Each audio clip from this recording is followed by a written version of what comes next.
नमस्कार दोस्तों, विवेक travel trails में आप सभी का बहुत बहुत स्वागत है। और आप सभी का एक बार फिर स्वागत है भरतपुर बर्ड सेंचुरी में। पिछली बार का हमारा जो एक्सपीरियंस था भरतपुर बर्ड सेंचुरी का, वो इतना शानदार था कि जैसे ही ये वीकेंड मिला हमें 2 अक्टूबर का, हमने फटाफट प्लान बनाया और पहुंच गए भरतपुर बर्ड सेंचुरी। ये अपने आप में एक ऐसा एक्सपीरियंस है जो यहाँ पर आने वाले लोगों को ही मिल सकता है। जो बाहर के जो लोग हैं जो अभी तक इस सेंचुरी में नहीं आए, दे कैन इमेजिन कि कितना ये प्लेजरेबल गिविंग एक्सपीरियंस है। यहाँ पे आना, इस पूरे जंगल के इलाके में इतनी हज़ारों बर्ड्स को देखना बहुत ही शानदार एक्सपीरियंस है। तो चलिए मेरे साथ और घूमते हैं भरतपुर बर्ड सेंचुरी को एक बार फिर।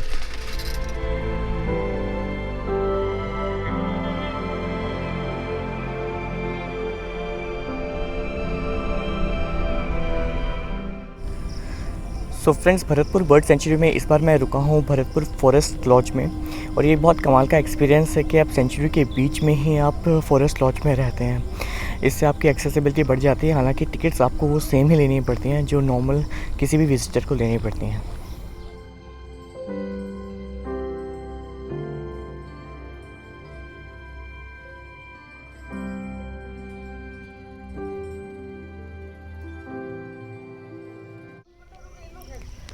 फ्रेंड, मेरे पीछे जो आप मंदिर देख रहे हैं बहुत ही प्राचीन शिव मंदिर है। 350 साल पुराना ये मंदिर है। और ये जो शिवलिंग है वह स्वयंभू है। अपने आप यहाँ पे एक शिवलिंग कुछ लोगों को प्राप्त हुआ था। इसका अंत देखा गया तो इस शिवलिंग का कोई अंत नहीं निकला। तो यहाँ के जो महाराजा थे उन्होंने यहाँ पे मंदिर बना दिया। बहुत ही सुंदर, बहुत शक्ति वाला मंदिर है। तो अगर आप भरतपुर बर्ड सेंचुरी आएँ तो इस मंदिर में ज़रूर अपने दर्शन करें, भगवान शिव शंकर का आशीर्वाद प्राप्त करें। और भरतपुर बर्ड सेंचुरी जो का नाम जो पड़ा है वो इसी मंदिर के नाम पे पड़ा है, भोले शंकर के नाम पर ही पड़ा है। क्योंकि देव तो बहुत हैं लेकिन उनमें केवल एक ही महादेव है। तो केवला देव मतलब केवल एक देव, जो सबसे बड़े देव हैं भगवान शिव शंकर भोले भंडारी, उनके नाम पर ही भरतपुर बर्ड सेंचुरी का नाम पड़ा है। केवला देव घना बर्ड सेंचुरी। घना मतलब dense, it's a dense forest.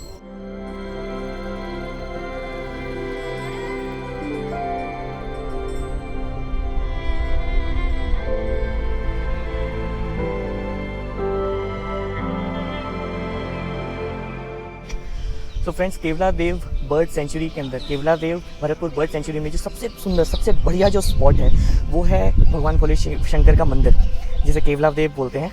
तो जहाँ मंदिर है वहीं पर ही एक मचान बनी हुई है और कितनी सुंदर, बहुत बड़ी वाटर बॉडी यहाँ पर है।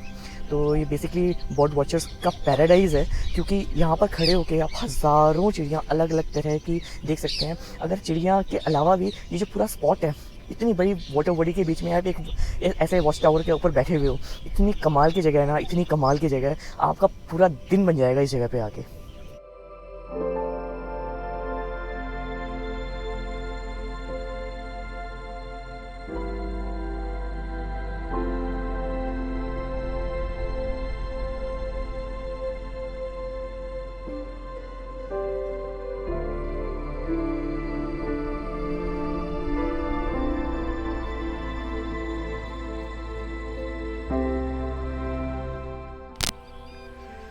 फ्रेंड्स, मेरे पीछे देखिए कितने हज़ारों सैकड़ों बर्ड्स आपका दिन बना देंगे यहाँ पे। अगर आप सनसेट के टाइम पर यहाँ पर हैं तो आप गिन नहीं सकते, इतने अनगिनत, इतने बेहतरीन, बेहद सुंदर बर्ड्स यहाँ पर आपके लिए बैठे हुए हैं। ये प्रकृति का ऐसा नज़ारा है जिसे आप देखते हुए कभी नहीं थक सकते। बहुत सुंदर भरतपुर बर्ड सेंचुरी का ये जो पोर्शन है ये कमाल का है, अमेजिंग है, आउट ऑफ द वर्ल्ड है।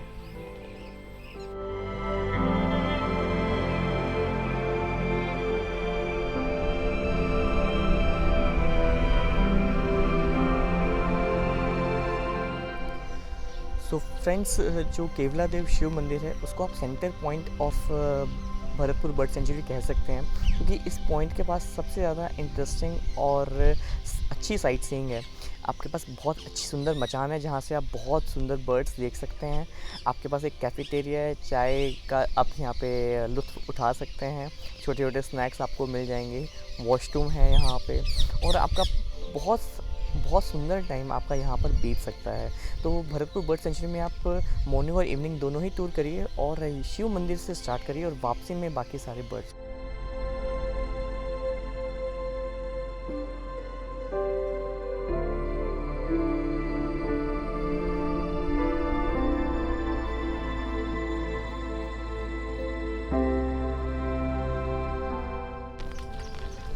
सो फ्रेंड्स, सुबह सुबह हम लोग निकल गए हैं अपने दोबारा से सफ़र के लिए भरतपुर बर्ड सेंचुरी में।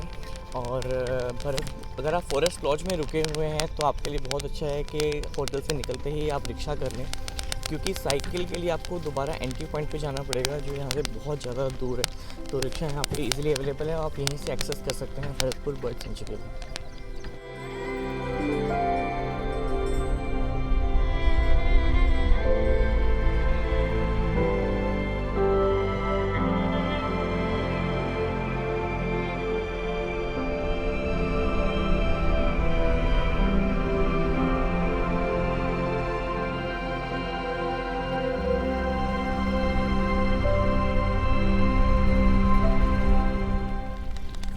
तो दोस्तों, भरतपुर बर्ड सेंचुरी की जो एंट्री टिकट है वो है 110 रुपीज़ फॉर एडल्ट्स।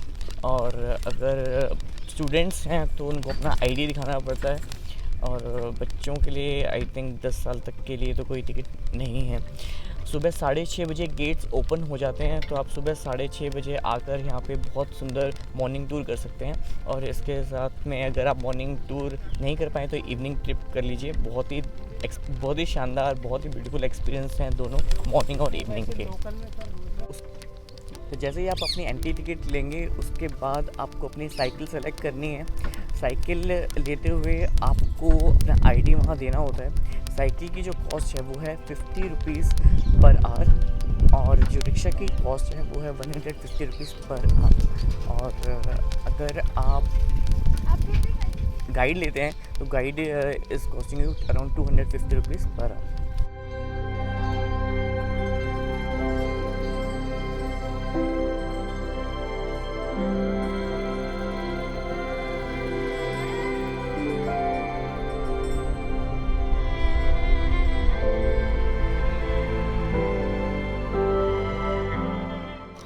तो फ्रेंड्स, मैं दिखाता हूँ आपको कि भरतपुर बर्ड सेंचुरी की जो फॉरेस्ट लॉज है उसमें रूम किस तरह के हैं। तो फ्रेंड्स, ये है हमारा भरतपुर बर्ड सेंचुरी में फॉरेस्ट लॉज के अंदर हमारा रूम। ये है अपना बेड। हम लोग 2 एडल्ट से 2 बच्चों इस पे आराम से सो गए, हमें एक्स्ट्रा बेड की ज़रूरत बिल्कुल नहीं पड़ी। अगर आप एक्स्ट्रा बेड लेते हैं तो ये 700 रुपीज़ एक्स्ट्रा चार्ज पड़ता है। अदरवाइज़ इस जो होटल का किराया है वो 4000 रुपीज़ है, और इसके अंदर ब्रेकफास्ट इंक्लूसिव है, और लंच या डिनर आपको एक्स्ट्रा कॉस्ट पे करना पड़ेगा, जो बहुत कॉस्टली नहीं है।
दोस्तों, ये फॉरेस्ट लॉज में होने वाली गुड मॉर्निंग है।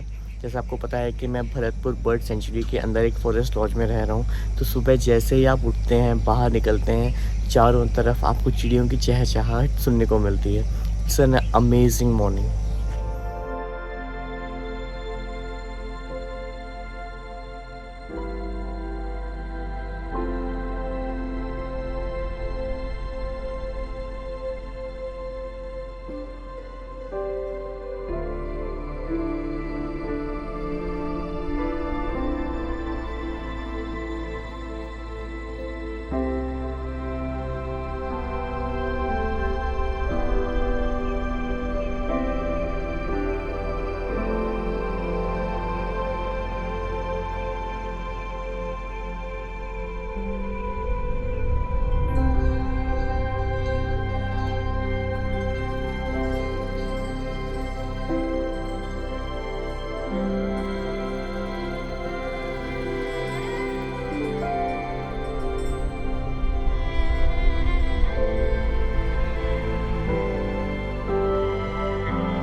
अगर आप अपनी रिक्शा में सफ़र कर रहे हैं, आपके पास गाइड है, तो आपको बाइनोकुलर्स लाने की कोई ज़रूरत नहीं है। अगर आपके पास है तो बहुत अच्छा है, लेकिन अगर नहीं है तो the guide will provide you everything.